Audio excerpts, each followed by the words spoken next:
The emergency signal pulsed through the void, a desperate digital heartbeat, seeking salvation. On Leora, the transmission center glowed with the soft blue light, emanating naturally from the Alari operator's skin, a bioluminescence that intensified with their rising panic. "Will they respond?" asked Technician Luma, her delicate fingers trembling over the communication array. The bombardment from orbit had ceased temporarily, but the silence felt more ominous than the attacks. Elder Myra placed her four-fingered hand on Luma's shoulder, the Elder's light pulsing in soothing patterns that contradicted her own internal dread. "The Galactic Accord has received our distress call. They are bound by treaty to assist." But hours passed. Then days. The Black Vulture's ships maintained position in Leora's orbit, occasionally sending down smaller craft to establish perimeter control around the capital city. They were methodical professional waiting for something. When the Accord's response finally arrived, its diplomatic language barely masked the abandonment beneath. "Regrettably, given Leora's remote location and current strategic allocation of peacekeeping resources, immediate intervention cannot be facilitated at this time. The Council recommends negotiation with the occupying force until diplomatic channels can be fully explored." Elder Myra's bioluminescence dimmed to near darkness, the Alari equivalent of horrified disbelief. "They won't come," she whispered. "They've abandoned us to the vultures." Technician Luma stared at the message, her young mind struggling to comprehend. The Alari had never needed to defend themselves. Their entire civilization had evolved on the principles of harmony and consensus. Weapons were foreign concepts, military strategy, and alien language. "There may be another way," said Luma suddenly, her light brightening with desperate inspiration. "There are stories about the Deathworlders." "The humans?" "Elder." Myra's tone carried warning. "They are not part of the Accord for good reason. Their history, their instincts.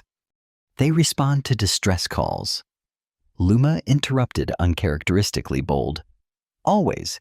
It's in their stories, their myths, their historical records, even before they reached the stars." "Because they evolved as predators," Myra countered. "Their protective instincts are entangled with violent ones. We cannot—" "We are dying," Luma said simply. After a moment's hesitation, Myra nodded. They modified the SOS signal, directing it toward the coordinates listed in the old archives. Coordinates that the Accord pretended didn't exist in official channels, but everyone knew marked the boundary of human space. The message was simple: peaceful world under attack, no military capability, population 8 million at risk. We cannot defend ourselves. Please help. In a void beyond Accord space, a different kind of ship received their call. Captain Juno Kane stood on the command bridge of HMS Deliverance, her posture military straight, as she watched the distress signal replay. The holographic display showed the sender's location and basic planetary data. A non-human civilization. A peaceful one, according to all available intelligence. "Verify authenticity." She ordered, her voice calm but carrying the unmistakable edge of authority. "Verified, Captain," replied Lieutenant Rico from the tactical station. "The signal originates from Leora, a colony world of the Alari. Accord protectorate technically, but far from core space. Minimal strategic value." He paused. "The Accord has received the same signal. They've declined intervention." Kane's expression didn't change, but her dark eyes hardened. "Identify the aggressor." "Black Vulture's mercenary fleet, Captain. 7 ships in orbit. Command vessel identified as the Desolator, likely carrying their leader Varask." A murmur went through the bridge crew. The Black Vultures had a reputation. Former military who'd turned to mercenary work after the collapse of the hegemony. They specialized in resource acquisition through coercion, often employed by corporate entities seeking to circumvent Accord regulations. Their usual pattern is to establish ground control, then extract mineral resources using local labor. Continued Rico. "Minimal casualties if populations cooperate." And if they don't? Asked Kane. Examples are made, Rico said flatly. Entire settlements destroyed to ensure compliance elsewhere. Kane turned to her navigation officer. How soon can we reach Lyora? At maximum sustainable FTL 4 days, Captain. Kane nodded once. Set course. Alert all sections combat readiness protocol. Captain, Rico said carefully. The Accord Council has explicitly denied intervention requests. If we enter Accord space without... Are we bound by Accord jurisdiction, Lieutenant? Kane interrupted. No, Captain. Earth maintains independent status. Then we proceed. Kane turned to face her crew. The Alari are peaceful beings who have never developed weapons. They cannot fight. We can. We will. Prepare for transit. As Kane moved to her command chair, Rico followed, lowering his voice. Permission to speak freely, Captain. Always, Lieutenant. This could be viewed as reckless intervention, especially given our reputation. His eyes flicked meaningfully to the ship around them. Earth's most advanced military vessel deliberately kept hidden from Accord knowledge for years. Kane's voice remained level. The Accord doesn't send help because they fear escalation. They fear commitment. But the Alari don't need hope or promises or diplomatic posturing. Her eyes met his. We don't send hope, Rico. We send survival. As Deliverance's engines powered up, Kane added quietly, and sometimes survival looks like a warship. The Galactic Accord's Central Council convened in emergency session upon detecting the Deliverance's trajectory. 37 species were represented in the circular chamber, their forms as diverse as their evolutionary origins. This is outrageous, declared Counselor Thax, his insectoid mandibles clicking in agitation. The humans deliberately concealed this vessel's capabilities from us. Its design classification alone violates 17 disarmament treaties. Treaties they never signed, pointed out Counselor Vela, her avian features impassive. Earth has maintained independent status precisely to avoid Accord weapons limitations. Which proves they cannot be trusted, Thax insisted. They are Deathworlders, evolved in conditions we can scarcely imagine. Predators by nature. Now they send a warship into Accord space without authorization. The Moderator, a being of living crystal named Sentinel, raised a gleaming appendage for silence. What concerns this council is not merely the vessel's passage through our territory, but its destination and purpose. The humans appear to be responding to a distress call we ourselves deemed impractical to address. They make us appear ineffectual, muttered another counselor. Perhaps because we are, said Vela bluntly. The Black Vultures operate with impunity in our outer territories because we lack the will to confront them. Now the humans move to do what we would not. Their intentions may be noble, conceded the Moderator, but their methods remain concerning. This vessel, this Deliverance, its capabilities are largely unknown to us. If the humans engage the Black Vultures at Lyora, the conflict could expand, finished Thax. Other mercenary groups might retaliate against human interests. Or worse, see our inaction as weakness and increase their predations of Accord worlds. What do we know of this, Captain Kane? Asked a counselor from the far side of the chamber. A holographic profile appeared in the center of the room, showing a human female with dark hair pulled tightly back from a stern face. Her service record scrolled beside the image. Juno Kane, read the Moderator.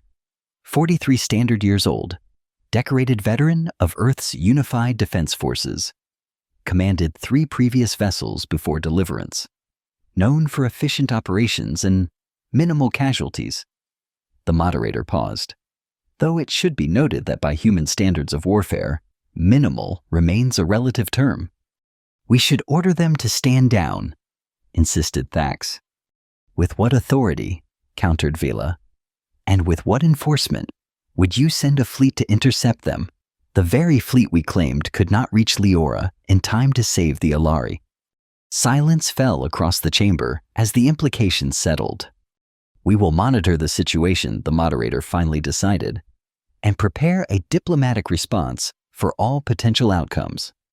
If the humans succeed in repelling the black vultures, we must be prepared to either condemn or commend their actions depending on how our member worlds react. Politics over principle, murmured Vela, but not quietly enough.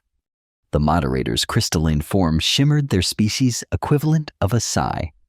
When governing hundreds of worlds and dozens of species, counselor politics and principle become difficult to distinguish. As the council session continued, a communication officer entered with an update. Deliverance had increased speed. Its estimated arrival at Leora had been revised down to 68 hours. On the fourth day of occupation, the black vultures began moving equipment to the surface.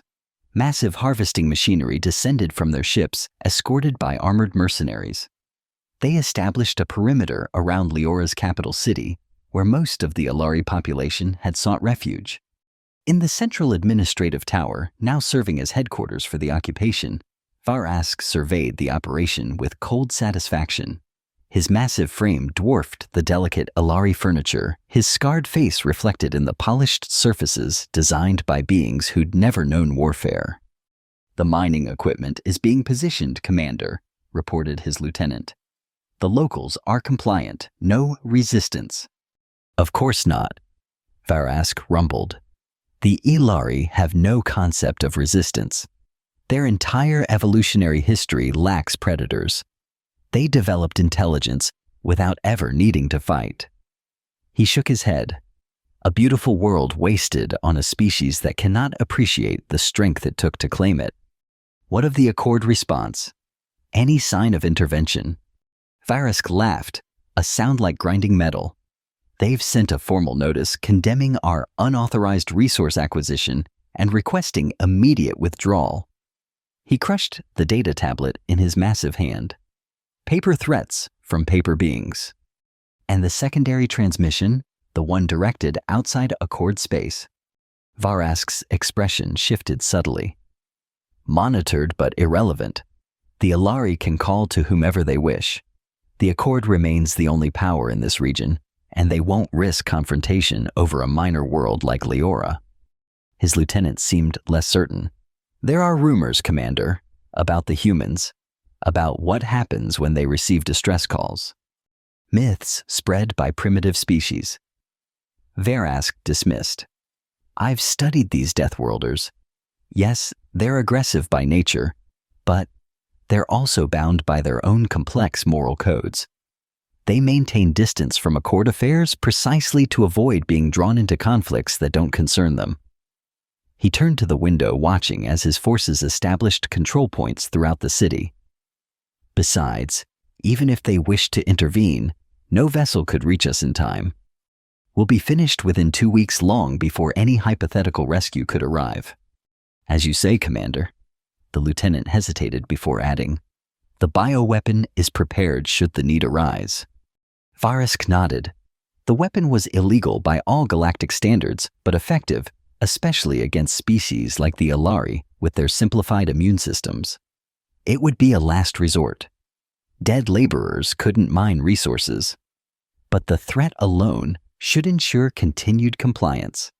As night fell over Leora's capital, the Black Vulture's operation proceeded exactly as planned. Their sensors focused on the surface and immediate orbit failed to detect the small anomalies at the edge of the system, slight gravitational distortions that might have indicated a ship dropping out of FTL much sooner than should have been possible. Deliverance emerged from FTL at the furthest reaches of the Lioran system, its advanced stealth systems immediately engaging to mask its presence. The massive ship, nearly a kilometer in length, seemed to disappear against the backdrop of space, its hull absorbing rather than reflecting light, its energy emissions carefully contained and disguised. In the tactical center, deep within the ship, Captain Kane studied the holographic display of the Lyran system with her command team. The Black Vulture's vessels appeared as red markers in orbit around the blue-green world. 7 ships as reported, confirmed Rico. Standard mercenary configuration. The Desolator is their command vessel, older hegemony cruiser retrofitted, The others are support craft and transports. Armaments? Asked Kane.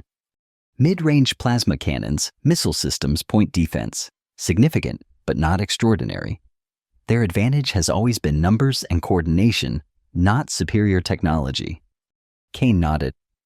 And on the surface, the hologram zoomed in, showing heat signatures and movement patterns across Leora's capital city.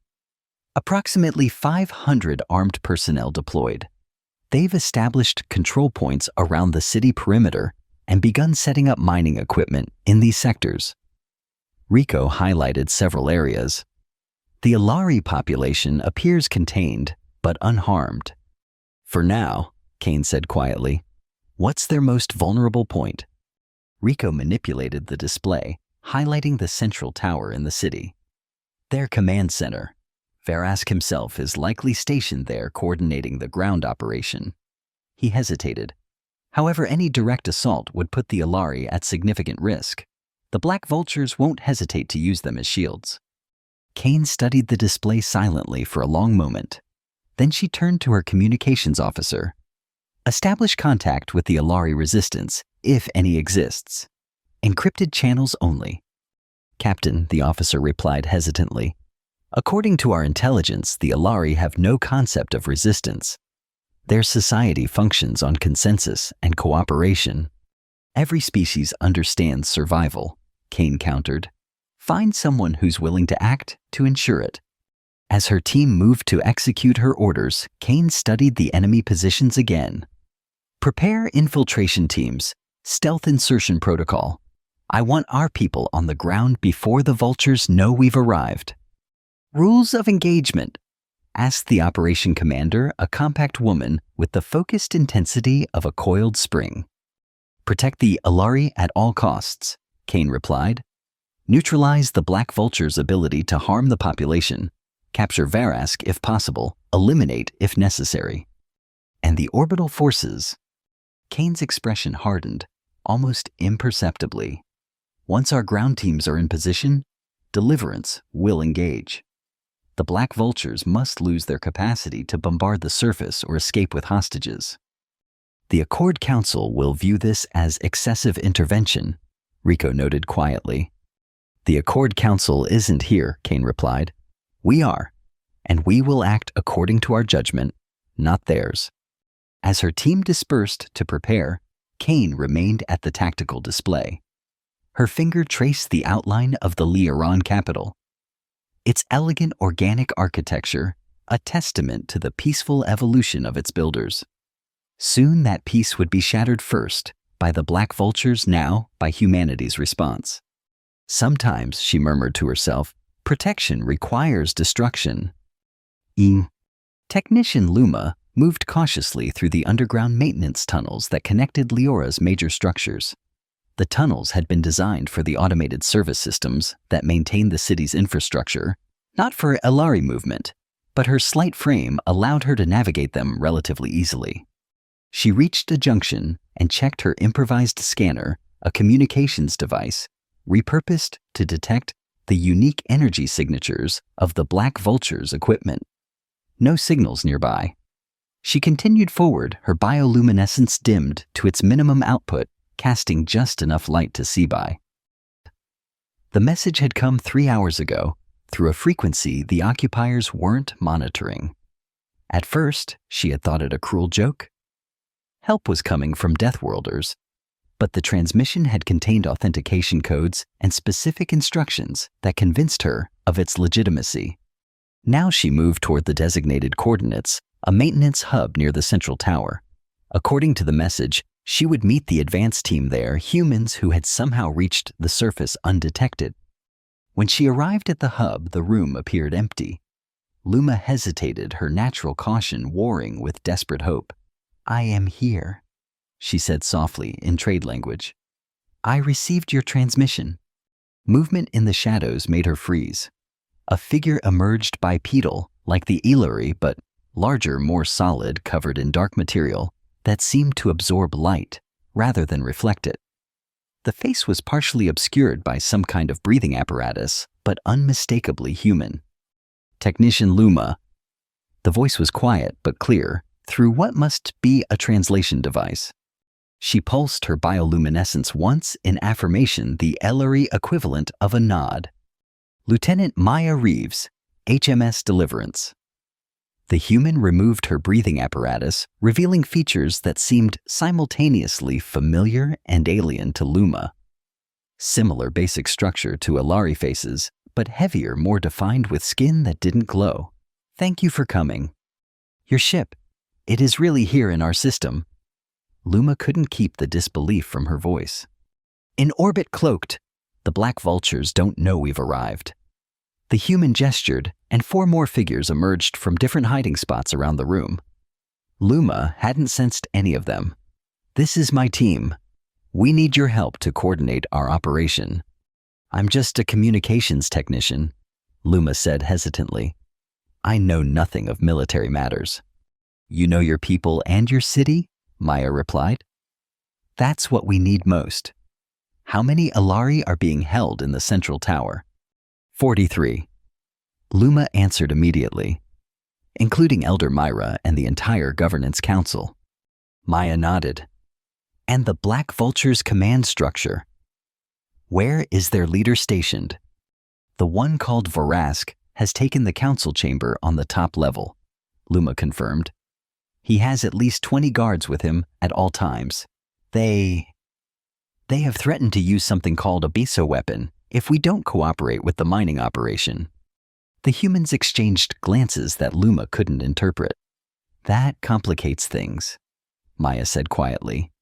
If they have a biological agent already prepared, we need to neutralize that threat first, said one of the other humans, checking something on his wrist device, before they detect our presence or Deliverance engages their fleet.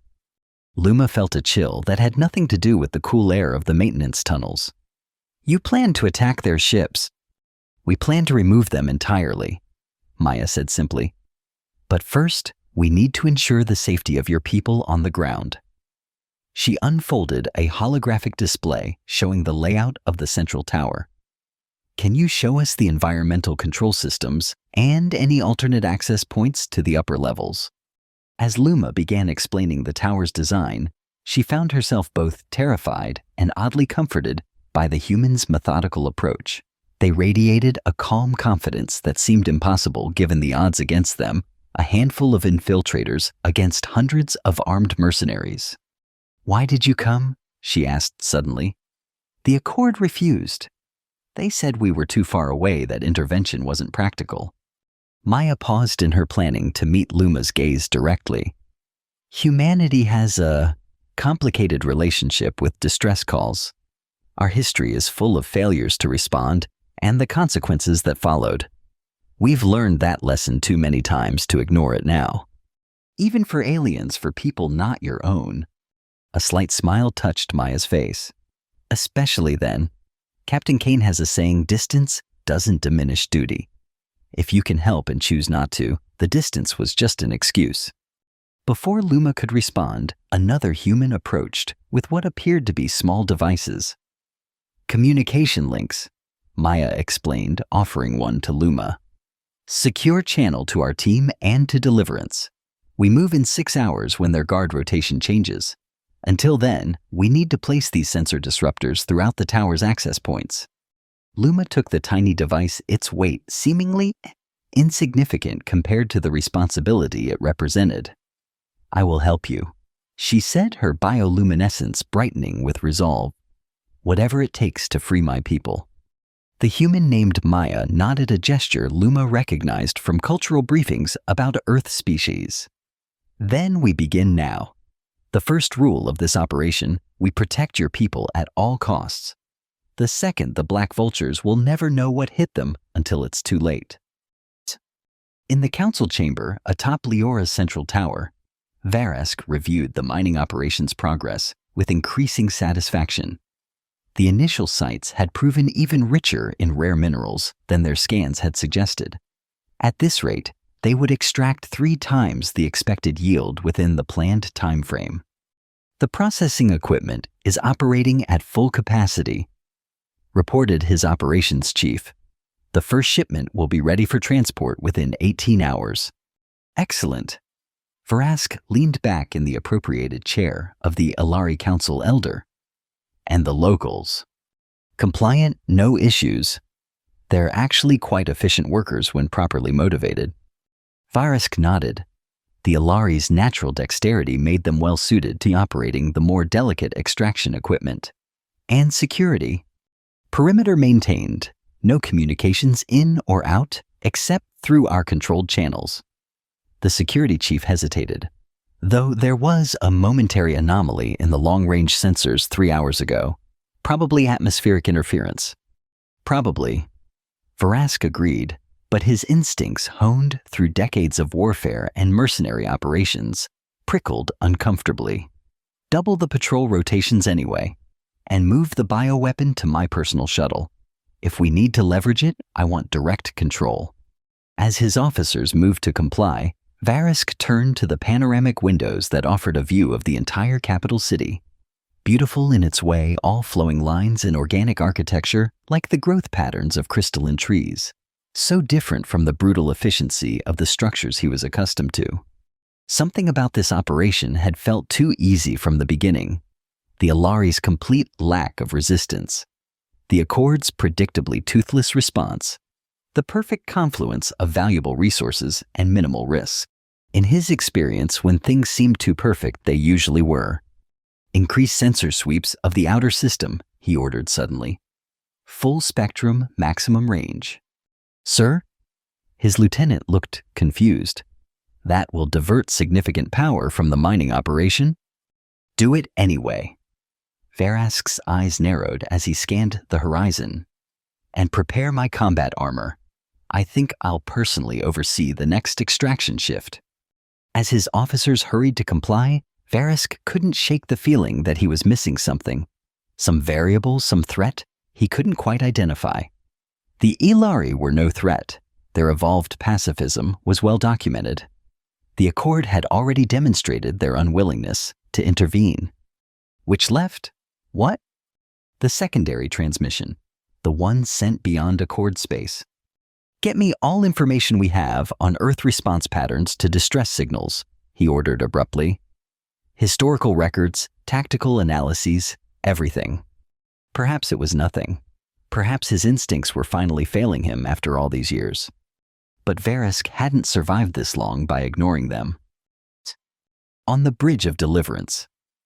Captain Kane watched as the infiltration teams reported their positions.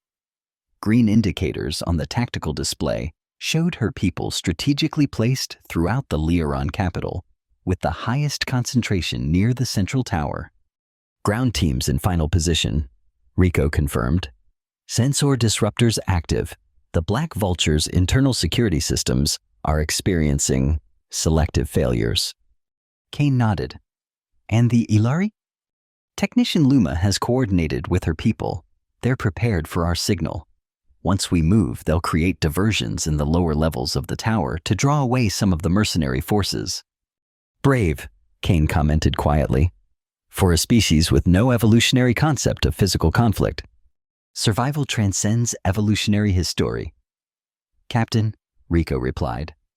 As we've often proven ourselves. Kane allowed herself a grim smile at that.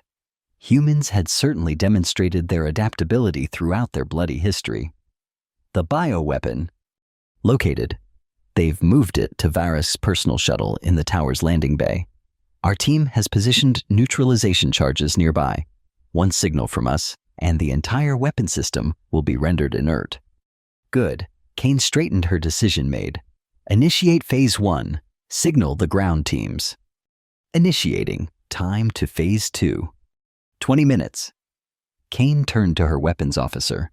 Prepare main batteries. Target calculations for all 7 Vulture vessels simultaneously. All 7 that will stretch our targeting capacity to its limit. We don't need perfect shots. Just enough to disable their engines and weapon systems. I want them crippled, not destroyed. Kane's eyes were hard. Unless they give us no choice.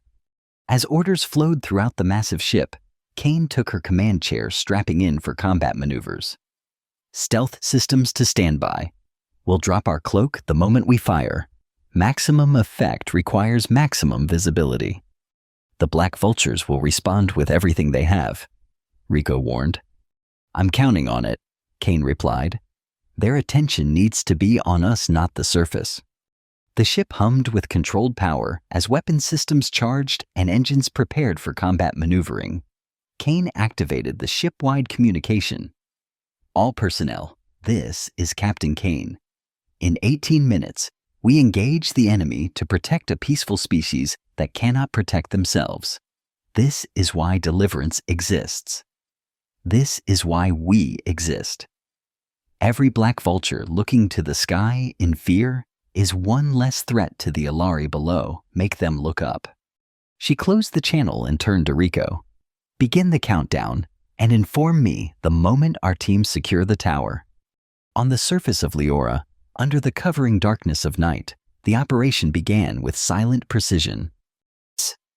The infiltration of the central tower proceeded with a speed and efficiency that would have been beautiful to witness had anyone been able to see it. Using the access routes provided by Luma, the human special forces moved like shadows through maintenance shafts and service corridors, systematically neutralizing Black Vulture guards without raising alarms. Lieutenant Maya Reeves led the primary team toward the upper levels where the Ilari hostages were concentrated. Her helmet display showed the positions of all team members and known enemy locations updated in real time through their linked tactical network. Control this is Alf, she subvocalized through her neural link. Approaching hostage location. 12 tangos visible. Request permission to engage. The response came immediately in her earpiece. Alpha Control. Permission granted. Clean and quiet. Maya signaled to her team positioned at different entry points to the large chamber where the Ilari Council members were being held. The mercenaries had converted it to a makeshift detention area with the elegant furniture pushed aside and harsh portable lighting casting everything in unnatural shadows. On her mark, they struck simultaneously. Tranquilizer darts fired from silent pneumatic weapons found their targets with perfect accuracy. The Black Vulture guards dropped before they could reach for weapons or communication devices. Maya was first into the room, moving quickly to the huddled group of Ilari whose bioluminescence had dimmed to near darkness in their fear. Elder Myra, she asked quietly, scanning the frightened faces. An older Ilari stepped forward. Her four-fingered hands clasped tightly together. I am Myra. Who are you? Lieutenant Maya Reeves, HMS Deliverance. We're here to evacuate you and your people. Maya gestured to her team, who were already securing the room and checking the unconscious guards. Are any of you injured? The Ilari looked at her in stunned silence. Finally, Myra found her voice. You're human. From Earth. Yes, we received your distress call. Maya checked her tactical display. We don't have much time. Our ship will engage the Black Vulture fleet in approximately 12 minutes. We need to move you to a secure location before that happens.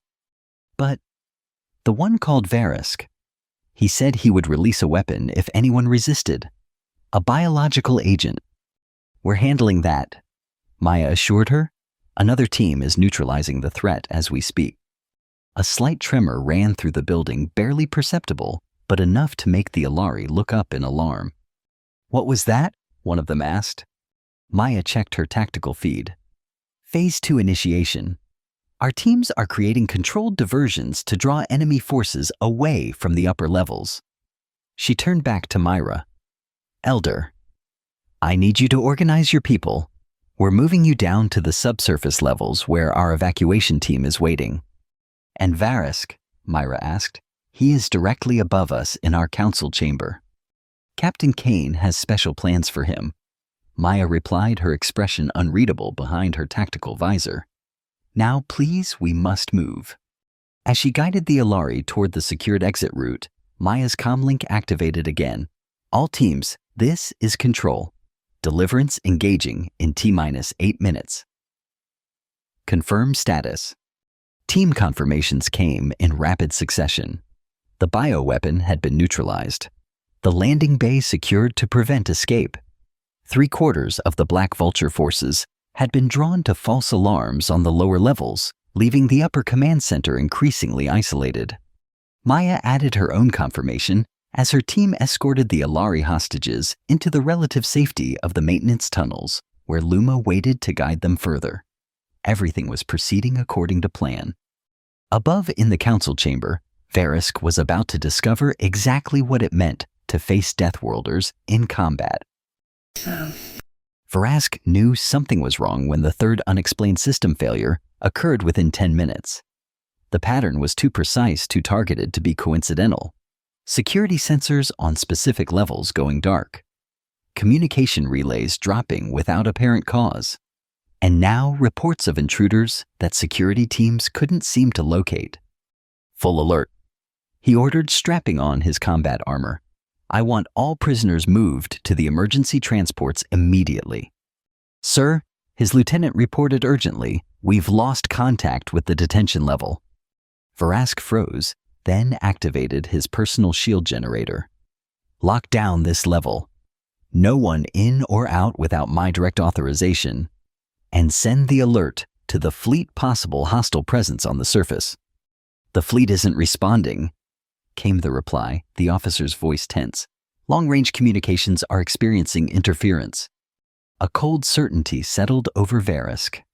This was no random technical failure, no Alari resistance. This was a coordinated military operation. But by whom? The Accord didn't have the capability or the will to mount something like this, not in such a short time frame. Unless the secondary transmission, he muttered, the one sent beyond Accord space. A violent tremor shook the building stronger than before. Alarms began blaring throughout the tower. Explosive detonations on levels 3, 7, and 12, reported his security chief. Multiple casualties. We're losing control of the building perimeter. Varisk crossed to the command console, activating the emergency protocols. Order all forces to fall back to defensive positions around the mining equipment. Prepare the ships for immediate... The words died in his throat as the sky outside suddenly illuminated with silent, distant flashes. He rushed to the windows in time to see streaks of energy blindingly bright, even at orbital distance, lancing between points in space. One of the Black Vulture transport ships erupted in a controlled explosion, its engine core precisely targeted. We're under attack, he snarled, turning back to his increasingly panicked officers. Get me visual on the attacker. The holographic display flickered to life, showing a ship unlike any Verisk had ever encountered. Massive, angular, bristling with weapon systems that were even now systematically targeting his fleet. Its hull was a deep charcoal gray that seemed to absorb rather than reflect the light of weapons fire. Unknown vessel. His tactical officer reported unnecessarily. No registry identification, not Agord design. But Vrask knew. The ship's origin was written in its aggressive lines, its overwhelming firepower, its perfect tactical positioning. Earth, he said quietly. It's a human warship. As if in confirmation, the tower's communication system suddenly activated broadcasting on all frequencies. A calm, authoritative female voice filled the chamber. Black Vulture forces, this is Captain Juno Kane of HMS Deliverance. Your fleet is disabled. Your ground forces are neutralized. Your hostages are secure. Your bioweapon is no longer a threat. Surrender now, and you will be treated according to galactic conventions on prisoners of war. Resist, and you will experience firsthand why Earth is classified as a death world. You have 3 minutes to respond. Vrask stared at the image of the human warship now clearly visible as it systematically disabled the remaining Black Vulture vessels. Not destroying them outright, that would be too easy. Too merciful.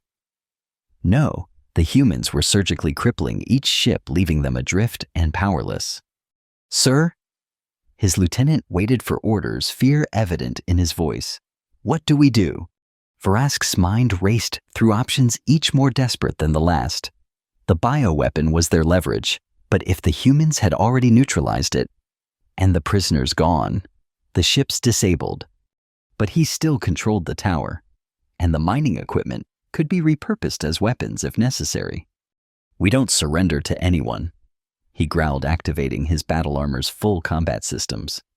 "Especially not to primitives who think they can intimidate us with a single ship no matter how advanced." He turned to his remaining officers. "Secure this level.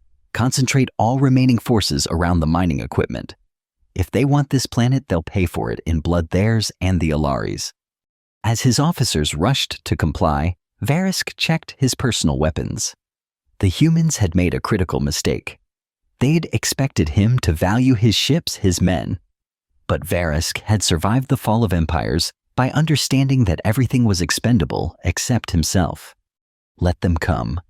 He would show these Deathworlders that they weren't the only ones who knew how to fight. Captain Kane received Verask's response exactly as she'd expected. A barrage of surface-to-orbit missiles launched from concealed positions around the mining sites. Deliverance's point defense systems intercepted them, easily destroying the primitive projectiles long before they could reach the ship. "He's desperate," Rico observed from his tactical station. "Using mining equipment modified for weapon launch. Ineffective, but indicates unwillingness to surrender." "As anticipated," Kane replied calmly. "Status of ground teams. All hostages secured. Bioweapon neutralized. 83% of Black Vulture forces contained or neutralized." Rico hesitated. Verask remains in the tower with his elite guard, approximately 20 combatants. They've barricaded the top 3 levels and rigged explosives to the structural supports. Kane nodded thoughtfully. "He intends to collapse the tower if we assault it directly. With the surrounding civilian structures at risk." She tapped her command console, bringing up a detailed structural analysis of the central tower. "Lieutenant Reeves' report." Maya's voice came through clearly. "Captain, we've evacuated all Ilari from the tower. Verask is isolated on the upper levels with remaining forces estimated at 22 combatants. They've deployed proximity mines in all standard access routes and non-standard routes." A brief pause. "There's a maintenance shaft that leads directly to the environmental control system for the council chamber. It's narrow, designed for service drones, not humanoids." "Can you access it?"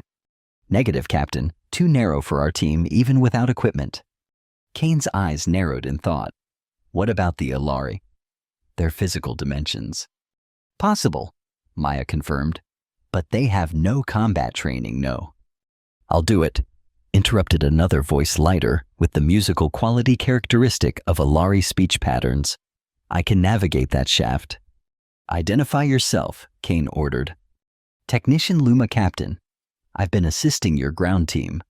I know the environmental systems better than anyone.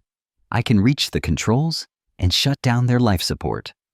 Kane exchanged a glance with Rico. "That would be an extreme risk, Technician. Verask's forces are cornered and desperate." "My people are suffering because we never learned to defend ourselves," Luma replied, a new firmness in her voice.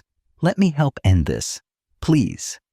After a moment's consideration, Kane nodded. "Lieutenant Reeves provide Technician Luma with minimal necessary equipment and guidance. But she goes nowhere near combat. Environmental controls only." "Understood, Captain." Kane turned her attention back to the orbital situation. The Black Vulture fleet hung disabled in Leora's orbit, their weapons and propulsion systems precisely destroyed by Deliverance's initial salvo. The few crew members who had attempted to launch escape pods had been intercepted and contained. "Prepare the dropship," she ordered. "I'm going to the surface." Rico looked up sharply. "Captain?" "Verisk needs to understand that he faces not just a ship, but the will behind it." Kane rose from her command chair. "You have the bridge, Lieutenant. Maintain orbital superiority and continue neutralizing any ground-based weapons they attempt to deploy. And if Verask detonates the tower..." Kane paused at the bridge exit. "Then I'll meet him in the rubble." Luma moved through the narrow maintenance shaft with the silent grace natural to her species. The Ilari had evolved as canopy dwellers in Leora's ancient forests their slight bodies and flexible joints perfectly adapted for navigating tight spaces.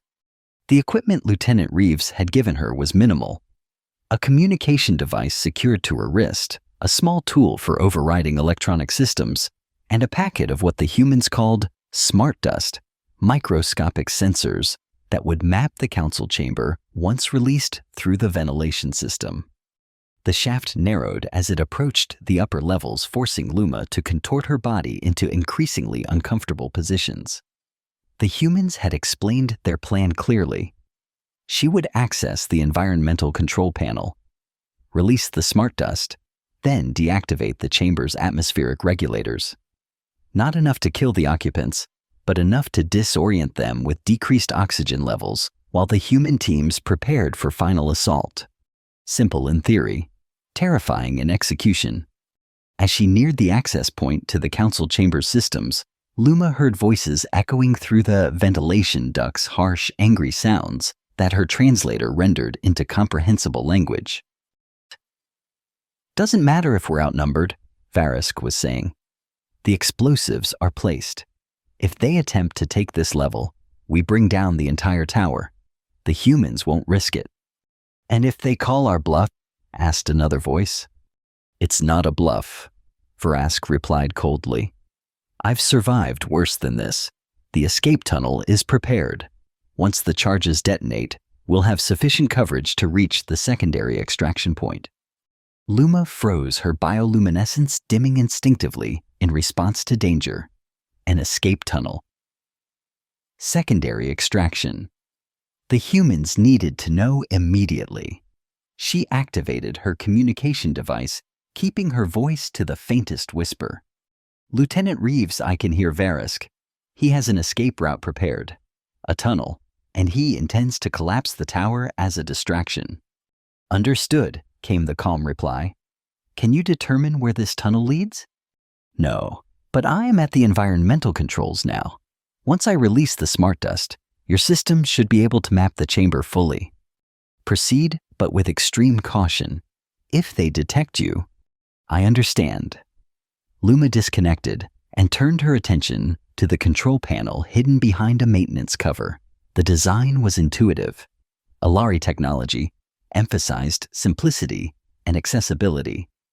She carefully opened the small packet of smart dust and introduced it into the intake ventilation system. Almost immediately, her wrist device displayed a real-time mapping of the council chamber as the microscopic sensors spread throughout the room. The display showed heat signatures for 21 figures, Varisk and his remaining elite guards. And there, behind the council elder's ceremonial platform, a section of wall that registered differently from the surrounding structure. The escape tunnel. Luma quickly adjusted the environmental controls, gradually reducing oxygen flow to the chamber. It would take several minutes for the effects to become noticeable, enough time for her to retreat to a safer position. She had just secured the maintenance panel when a sudden noise from the chamber made her freeze. Through the ventilation grill, she could see Varisk staring at a communication device. "Impossible," he growled. "Confirm that report." Whatever response he received caused him to slam his fist into a nearby console, shattering its delicate Alari construction. "Accelerate the timeline," he ordered.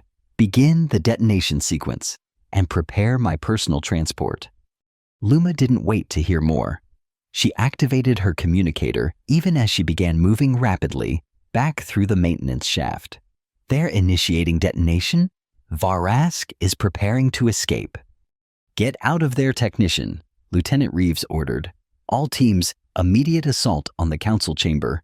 Explosive specialists to structural support locations. Move." As Luma navigated the tight confines of the shaft with new urgency, the building around her trembled with the first controlled detonations of the Black Vulture's explosives.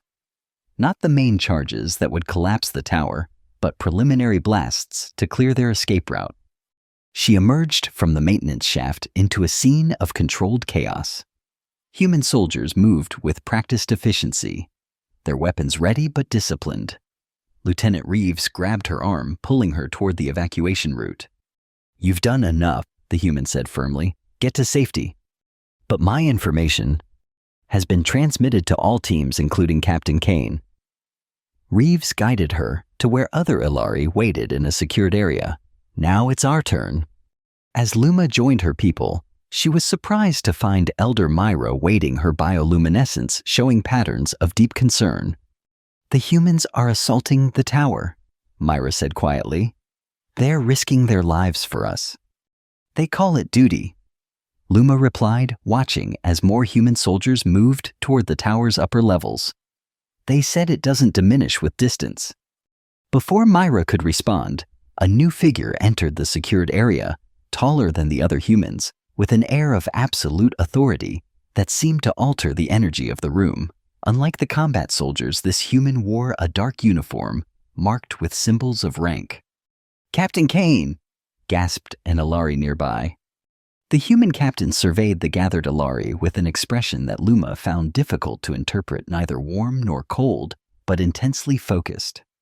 "Elder Myra," Kane said, crossing to where the Ilari leader stood, "I apologize for the destruction to your city. We're attempting to minimize it, but Verisk seems determined to cause maximum damage in his retreat."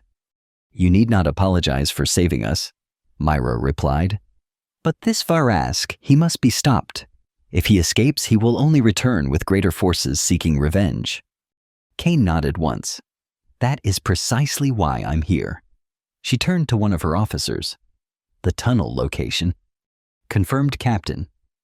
It leads to a concealed landing site approximately 1 kilometer beyond the city perimeter. We've positioned teams to intercept, but the explosives threaten the entire tower structure. If they detonate the main charges, they won't." Kane's voice carried absolute certainty. "Because I'm going to give Varask what he wants." "Captain," the officer looked confused.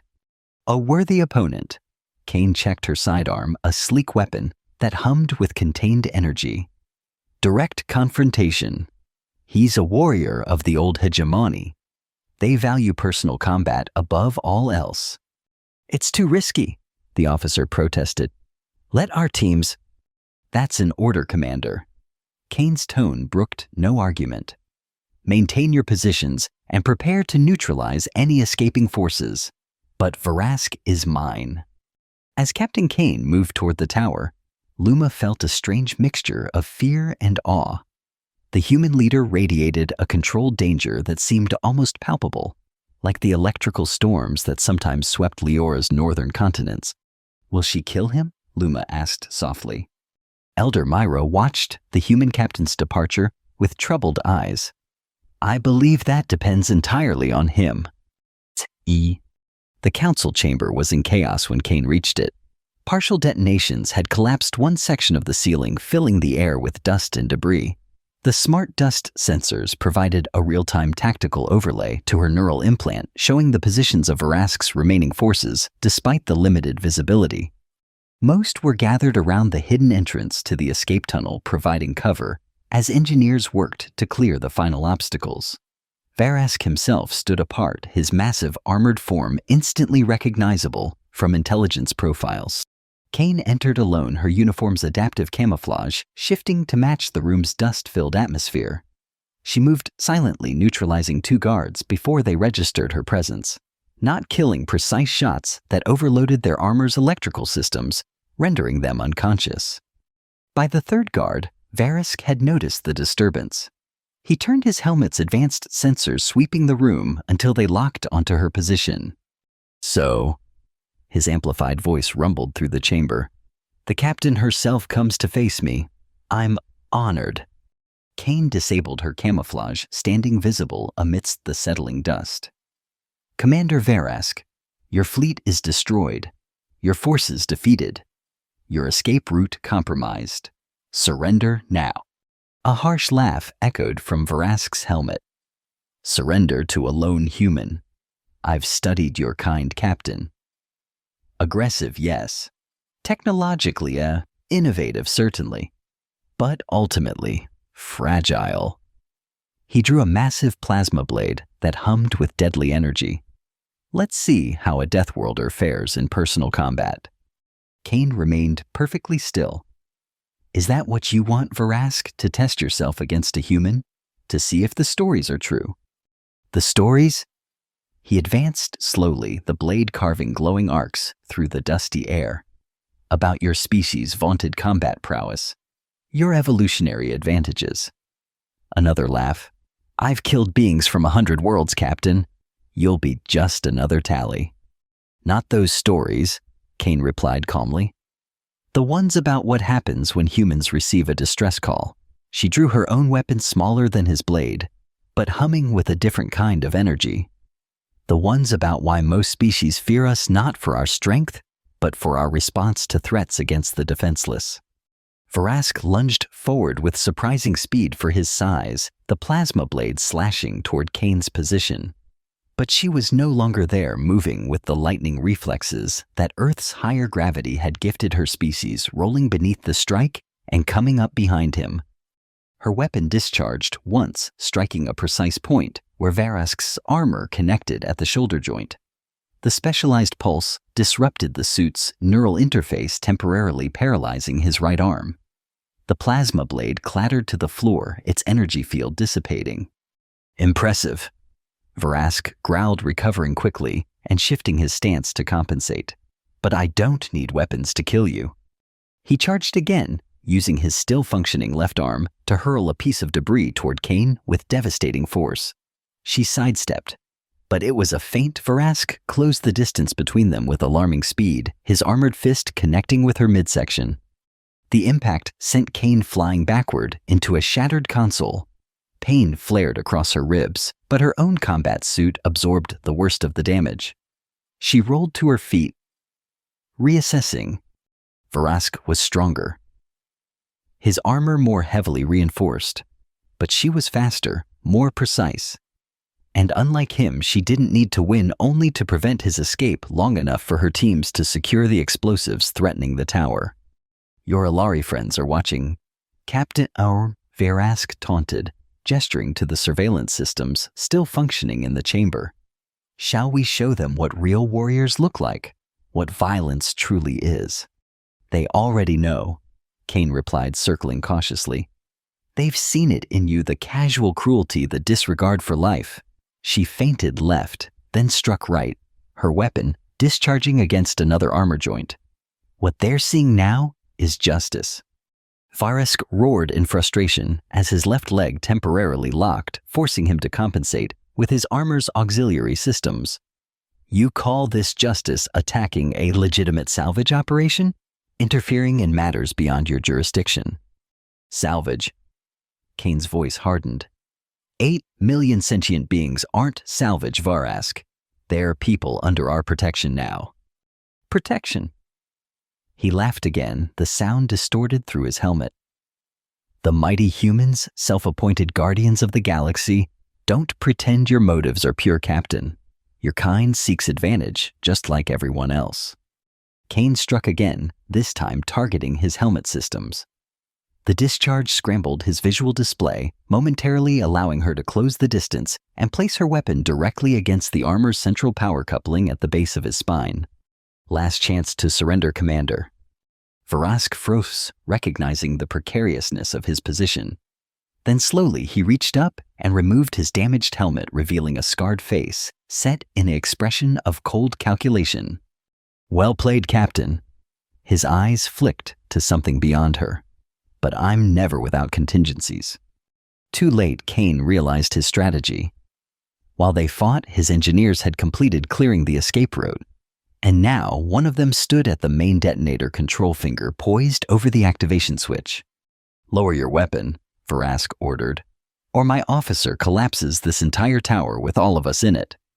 Kane assessed the situation in a fraction of a second. The distance to the engineer, the probability of neutralizing him before he could activate the detonator, the structural damage already sustained by the tower. To kill a human warship, Captain, to show the galaxy that the Black Vultures cannot be defeated so easily. Varask smiled thinly. Some prices are worth paying. Kane's neural implant vibrated with an incoming tactical update. Her explosive teams had located and neutralized all but one of the structural charges, the primary detonator located directly beneath the council chamber. She needed more time. Before you make that choice, she said carefully, you should know that Deliverance has locked onto your personal transponder. A bluff, but a plausible one. If this tower collapses, my ship will target every Black Vulture outpost in the sector. Your organization won't just lose a commander, it will cease to exist. Doubt flickered across Varesk's scarred features. You're lying. Am I? How do you think we found you so quickly? Tracked your fleet so precisely? Kane maintained unwavering eye contact. We've been monitoring the Black Vultures for months. This was simply the provocation we needed for justifiable response. Varask's eyes narrowed as he weighed her words. The strategic calculation was clear in his expression, weighing glory in death against the destruction of everything he'd built. Finally, he signaled to his engineer, "Stand down, for now." The moment the engineer moved away from the detonator controls, Kane struck. Her weapon discharged not at Varask, but at the ceiling above the escape tunnel entrance, collapsing it in a controlled avalanche of debris that sealed the route and separated Varask from his remaining forces. Isolated with his armor partially disabled, Varask nonetheless laughed. Clever. But we're still locked in together, Captain. Not quite. Kane tapped her communication implant. Teams Alpha and Delta execute. From multiple entry points around the chamber, human special forces breached simultaneously, weapons trained on Varask and his separated engineers. The precision of their entry and the absolute discipline in their movements left no opportunity for resistance. Varask stared at Kane, genuine surprise evident on his face for the first time. You were stalling. I was guaranteeing that no one else would die today, not even you.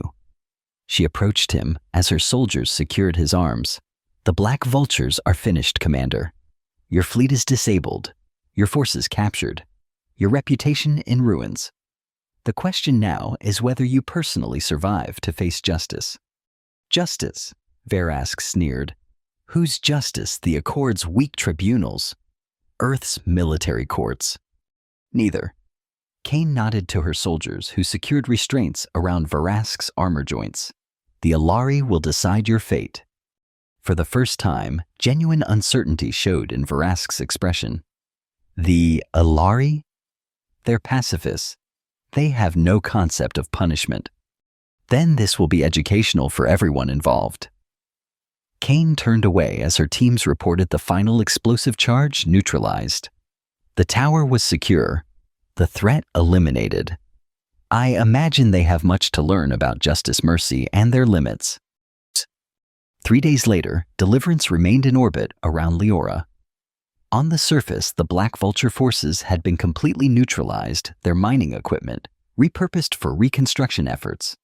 The central tower, despite significant damage, had been stabilized with human engineering assistance. In what remained of the council chamber, Captain Kane stood before the assembled Alari leadership. Elder Myra occupied the central position, her bioluminescence displaying complex patterns that the human translators were still learning to interpret fully. The Accord fleet arrives tomorrow, Kane informed them. They're sending a diplomatic delegation to assess the situation and offer assistance. A ripple of what might have been amusement passed through the Alari council members. Rather late for assistance, observed Myra, though we suspect their true purpose is to assess you, Captain, and your remarkable ship. Kane nodded. Undoubtedly, they've been aware of Earth's military capabilities in general terms, but Deliverance represents a significant advancement they weren't prepared for. Will there be consequences for your intervention? The Accord seemed quite clear that no assistance should be rendered to us. There will be diplomatic protests, certainly, accusations of reckless escalation and unauthorized military action in Accord space. Kane's expression remained neutral. Earth will weather them as we always do. The results speak for themselves. Myra gestured to a data display showing the reconstruction efforts already underway throughout the city. Indeed they do. Without your intervention, there would be no Alari civilization left to save. She hesitated, though some among us remain troubled by the means of our salvation. Violence, even in defense of others, is difficult to reconcile with your evolutionary history. Kane acknowledged. I understand that. Yet it may be necessary for our future. Myra's tone had grown more solemn. The galaxy, we have learned, is not as peaceful as we believed. The Accord's protection is conditional, limited. Kane said nothing, waiting for the elder to continue. We have made a decision, Captain, Myra said finally. The Alari Council has voted unanimously to request a formal defense pact with Earth. Not membership in your coalition, but a specific agreement for protection. And she seemed to struggle with the concept, military training for a select group of our people. Though Kane's expression remained professional, the significance of this request wasn't lost on her. The Alari, a species that had evolved without a single predator on their world, were asking to learn the art of war. Earth would consider such an agreement favorably, she replied carefully, though the Accord will object strenuously. Let them object, said another council member, their luminescence pulsing with what the translators identified as determination. They abandoned us to our fate. You did not. Kane nodded once. I will convey your request to Earth government directly. In the meantime, deliverance will remain in orbit until the Accord representatives arrive. She paused. And Verask, have you determined his fate? Myra's luminescence shifted to a deeper blue. We have studied your concept of judicial proceedings with interest. Imprisonment seems counterproductive. Execution contradicts our most fundamental beliefs. She made a gesture that the translators didn't immediately interpret. We have decided that Verask and his officers will undergo a form of rehabilitation on our southern continent under guard. They will help restore what they damaged and perhaps learn something of our values in the process. Kane raised an eyebrow slightly. Rehabilitation for mercenaries and pirates. Is it not worth attempting? Myra asked simply. Violence answered with violence creates an unending cycle. Perhaps this is why the galaxy remains in perpetual conflict despite millennia of civilization. Kane considered this perspective so alien to human experience, yet containing its own wisdom. A commendable approach, Elder. Though I would recommend robust security measures during this rehabilitation. Oh, indeed, Myra agreed with what might have been a smile. We are optimistic, Captain Kane, not naive. We have already requested Earth security specialists to design appropriate containment protocols. As the meeting concluded, Kane was joined by Lieutenant Reeves as they returned to their shuttle. Rehabilitation for war criminals, Reeves commented quietly. That's a new approach. Is it? Kane glanced back at the council chamber. Throughout human history, our most significant advancements often came after our darkest periods, learning from those who wronged us even as we contained the damage they could inflict. She entered the shuttle's access code. I'm more interested in their request for military training. The implications are profound.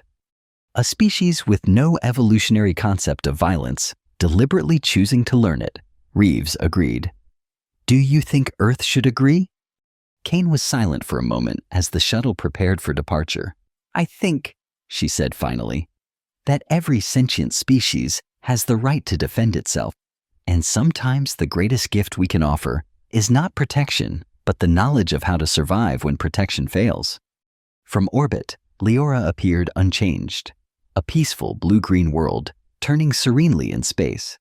But its future had been irrevocably altered, not by the Black Vulture's attack, but by humanity's response. As Deliverance maintained its vigilant position above the planet, a message was transmitted to Earth High Command, formally documenting the Alari's request for a defense pact. The final line of Kane's report would later be quoted in diplomatic exchanges throughout the galaxy. No one compelled us to answer their call. But having answered, we have forged a bond that transcends mere treaty. The Alari now understand that in a dangerous galaxy, peace must sometimes be defended by those willing to fight on behalf of those who cannot. And we understand that our greatest strength lies not in our weapons, but in our willingness to use them only when truly necessary, and to lay them down the moment they are not. The Accord fleet would arrive to find not conquerors or opportunists, but teachers and protectors. And perhaps in time they would understand what the Alari had already learned, that when the SOS reached Deathworlders, they didn't send aid. They sent something far more valuable, a future.